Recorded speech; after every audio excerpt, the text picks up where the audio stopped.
Hello दोस्तों, veterans नमस्कार। मैं दीवान सिंह।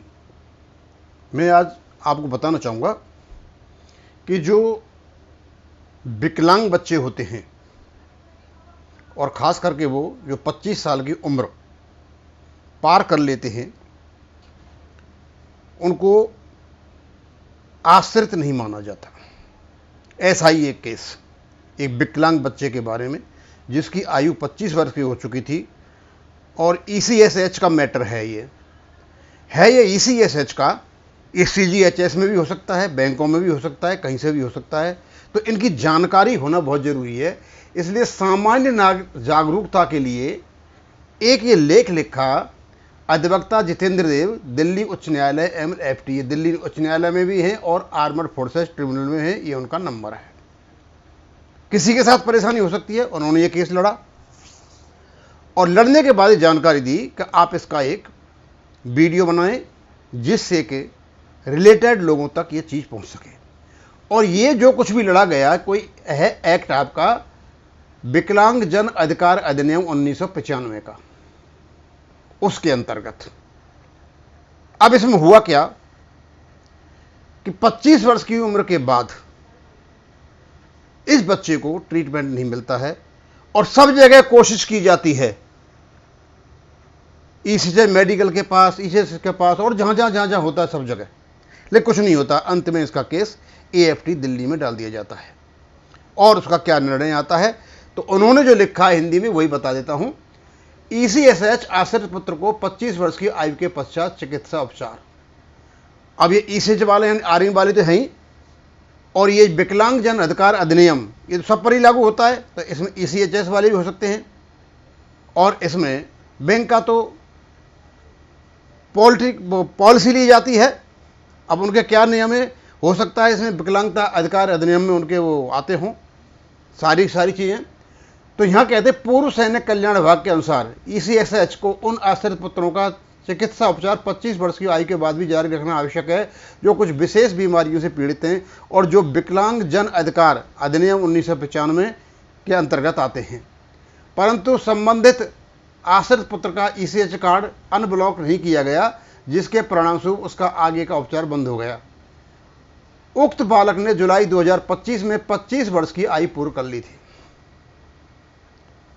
उसके बाद यानी उसका अनब्लॉक नहीं गया, यानी ब्लॉक कर दिया गया।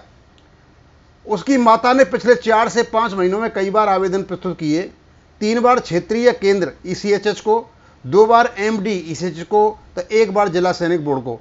इन सभी अधिकारियों को ये जानकारी थी कि आश्रित पुत्र का ECHS कार्ड समाप्त हो चुका है, फिर भी समस्या का समाधान करने के बजाय एक दूसरे पर जिम्मेदारी डालते रहे।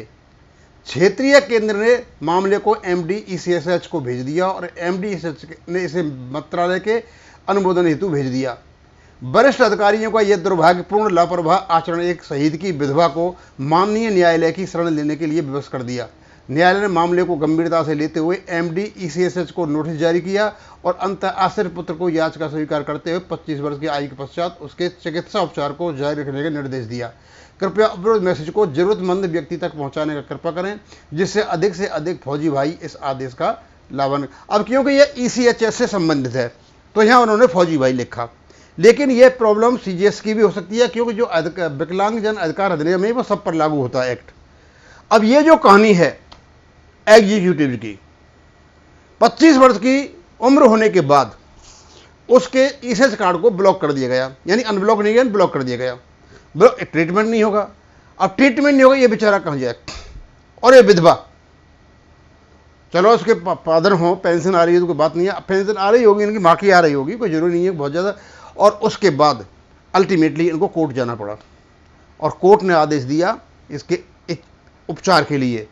तो इस प्रकार के केसेज यदि कहीं आते हैं तो आप लोग AFT, खास करके जो मिलिट्री वाले जा सकते हैं, और सिविल वाले हैं तो उनका जो भी रिलेटेड कोर्ट है वो वहाँ जा सकते हैं। ये बहुत ही इंपॉर्टेंट सूचना है, हल्की सूचना देना चाहता था मैं।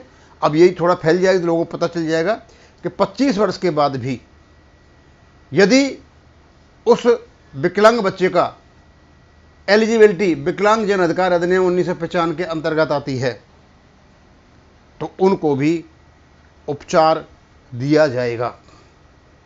और अधिक जानकारी आपको चाहिए तो ये हैं अधिवक्ता जितेंद्र देव, इनसे इस फ़ोन पर बात कर लें, क्योंकि अधिकतर केस तो कोर्टों में ही आते हैं, वहीं से पता चलता है। तो उनसे बात हो रही थी, मैंने चलो मैं इसको डाल देता हूँ।